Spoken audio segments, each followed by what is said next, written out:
आपण एक इंग्लिशचं पझल घेऊन आलेलो आहे। तर यामध्ये आपलं नवीन पझल आहे select the correct option and solve the puzzle.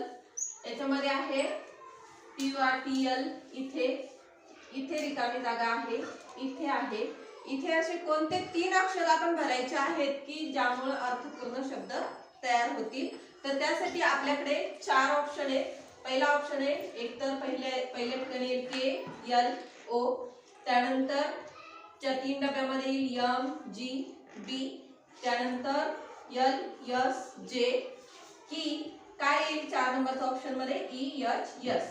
यापैकी तुम्हाला योग्य पर्याय निवडायचा आहे। विचार करा आणि मग सांगा। कोणाला येतंय हात वरती करा। चालेल, शिवम ये। ऑप्शन क्रमांक 4 टर्टल, बरोबर, एलिफंट, हां बरोबर, हॉर्स, अगदी बरोबर, squirrel. Very good, clap for